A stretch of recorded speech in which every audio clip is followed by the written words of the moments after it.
Hi everybody, my name is Sam. I'd like to talk a little bit about label errors today and show some examples of things that I've collected and some friends have donated to me. So the topic is label errors, and I'm going to show examples. Probably the most common example is labels that have been cut off. The print is cut off. Here's a Smokey Robinson. His name got cut off. Here's Linda Ronstadt. Her name got cut off a little bit. Often happens more at the bottom of the label for some reason than at the top.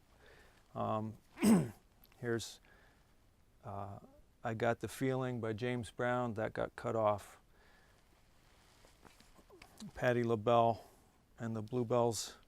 Again, just a little bit cut off, but that is an error at the factory. Here's one where it happened more at the top, and the label name itself, Dino Voice, got cut off. And this happened to anybody. Here's a couple examples from the Beatles.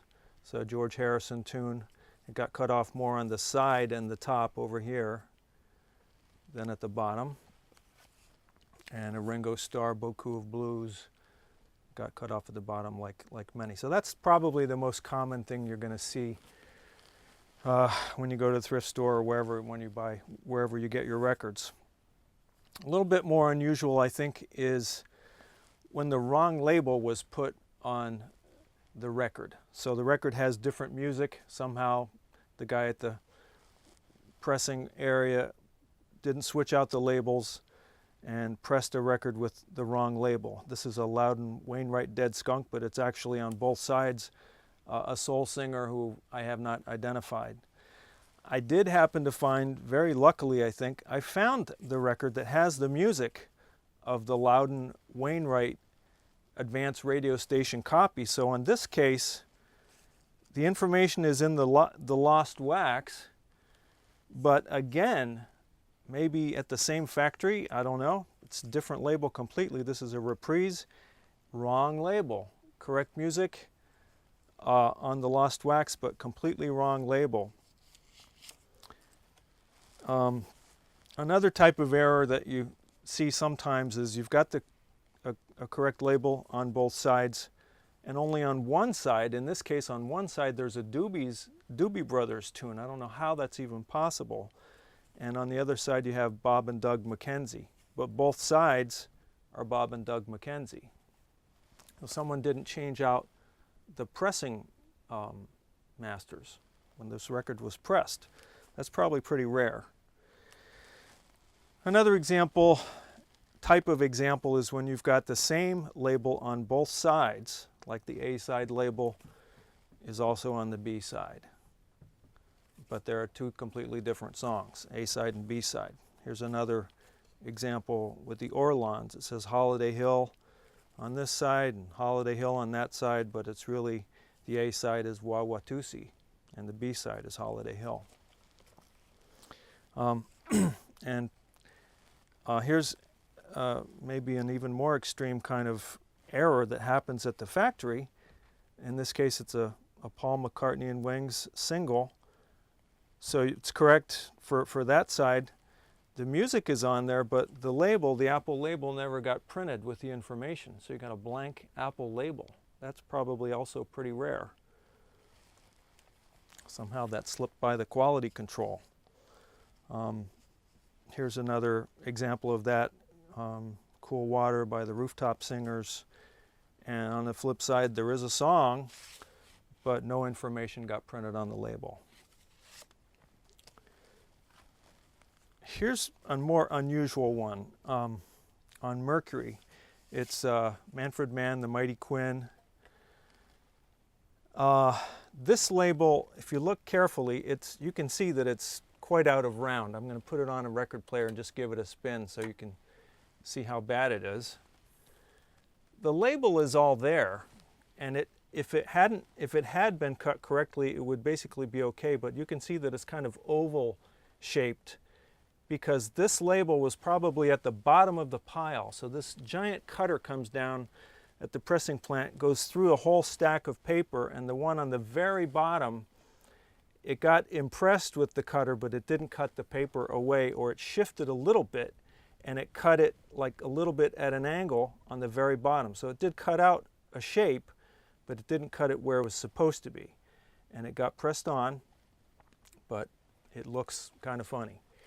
So that's pretty unusual. Here's another one by the Righteous Brothers, and I don't know exactly why this happens. I've seen this on some records. Looks like a normal shiny label on this side. On this side, the label is really rough. It's not shiny. It's very mottled. Something's going on here with the vinyl underneath or with the paper. It wasn't dried out completely.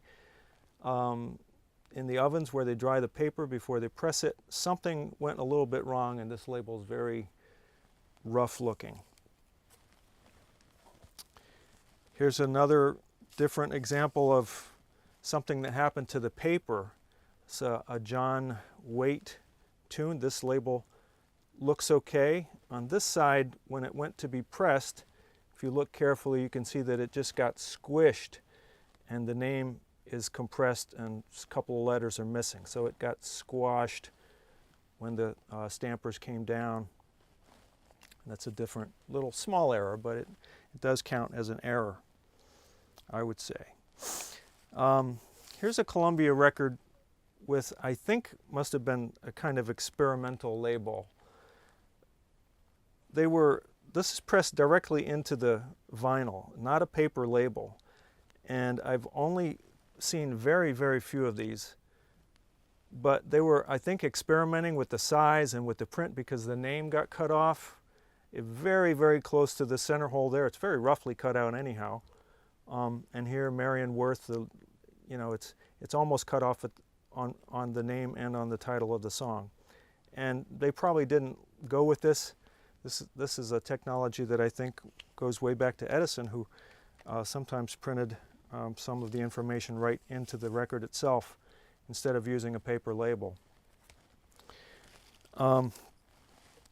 Here's another type of error that you probably will almost never see, because the paper on which it was printed either shifted on the printing press or something, just completely missed original sound. The label, the holes punched right through the name of the company. So that's pretty bad. No quality control on that one. I mean, they couldn't control every record, obviously, but that one looks like pretty bad. It came out of the printing press wrong.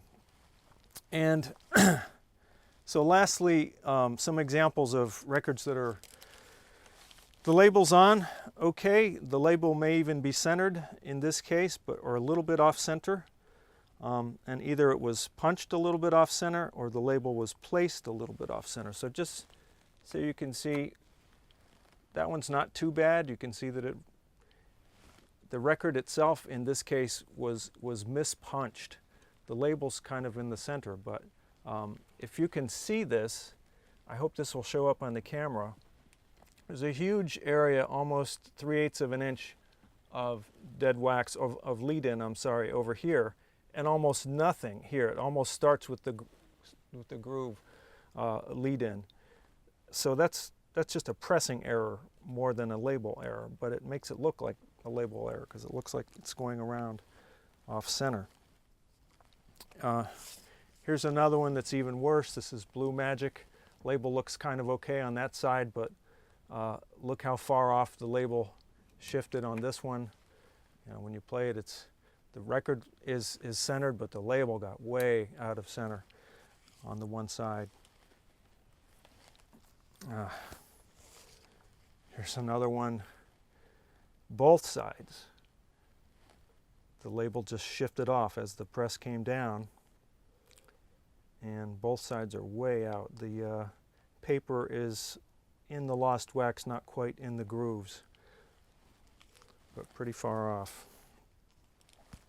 Here's a nice record, ELO. Again, this is maybe a slight example, but always interesting to find these because they look so funny. And this is one where not a problem with the label, but the press came down incorrectly. It looks like it's got the exact right amount of lead in and lost wax and everything, it's centered, but the record itself, the hole in the record was not drilled at the right spot. So that record's way out of round and will barely play. And here's a Diana Ross. It looks great on this side, but on this side the label slipped way off. It's going past the lost wax and into the grooves itself. I hope that's kind of rare. I rarely do see these. You would think that they would catch that at the pressing plant, but they didn't, so these are unusual.